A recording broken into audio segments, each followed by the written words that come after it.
Welcome to CATS. In this episode, part 3 of our installation series, we're going to be installing CATS onto our Windows workstation.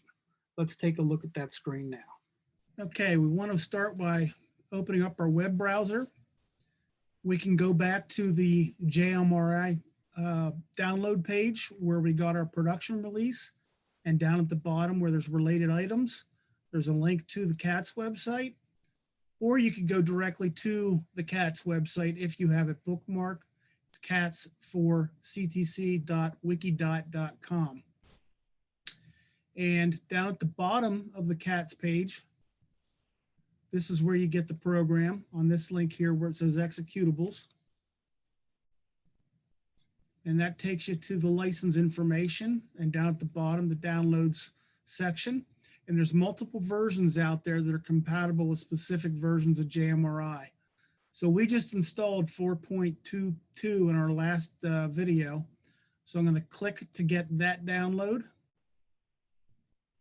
And it downloaded it to my system, and it's now scanning it for viruses. And I'm going to show it in the folder that it's in, which is the downloads folder. By default, yours may be different.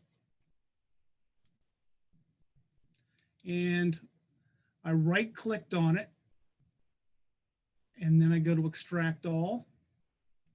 Ask me where I want to put the files. I'm going to stick with the default.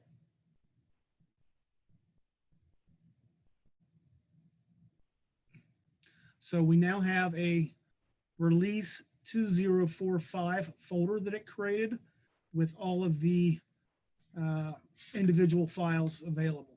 And now what we need to do is open up our JMRI folder where the program is.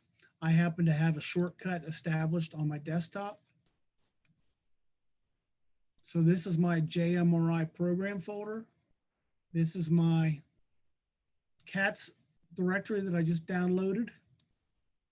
And per the instructions in the CATS manual, all you have to do is drag all the files over into the JMRI directory. Looks like I have a couple left over from my prior installation. I thought I had removed them all.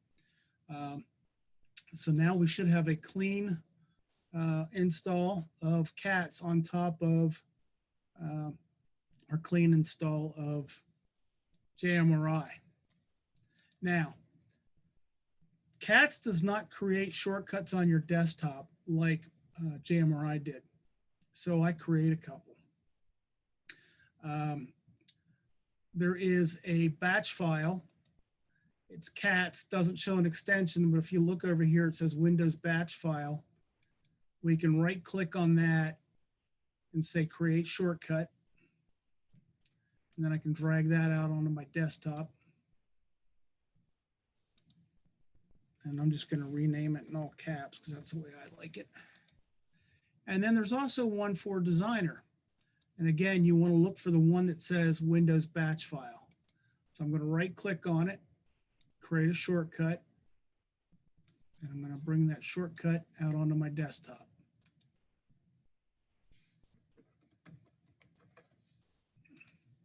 At this point, I can close this window. For my downloads, I'm done with that. I'm going to test launch Designer.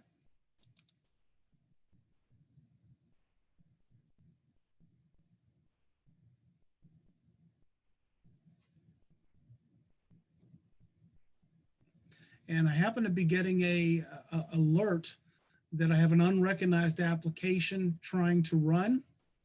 And I have to click on more info and say run anyway. I'm running Microsoft Defender. Your own antivirus software of choice may run an alert on something similar to that. It will only do it the first time. After that, it will automatically launch. So here we are successfully into Designer. So I'm going to close Designer, and now I'm going to open CATS using this batch file. Again, we get an alert. I'm saying, yeah, it's an unknown program. I want to run it anyway. Now, did you see that black box flash very quickly? This is something CATS has always done. Watch it again. Okay.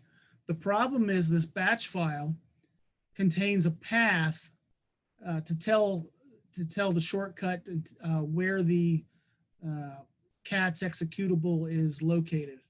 So we have to go to our CATS batch file, and we're going to need to edit it.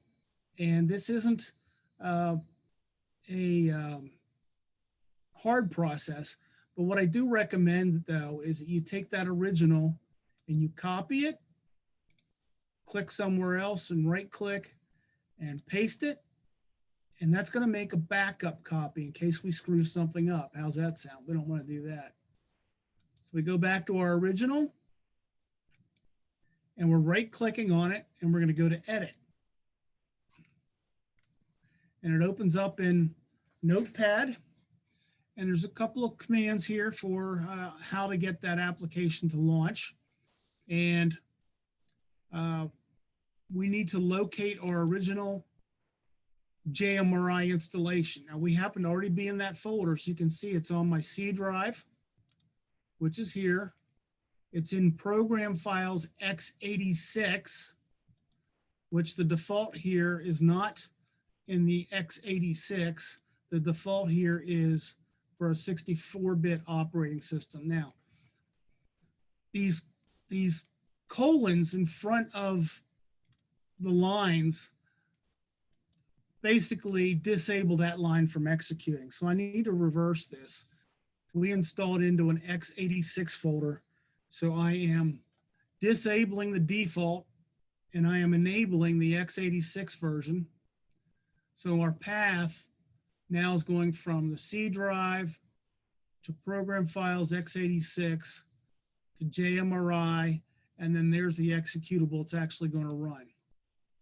So I save that, close it, and now I launch CATS. Our black box stayed open. It asks me for our configuration file.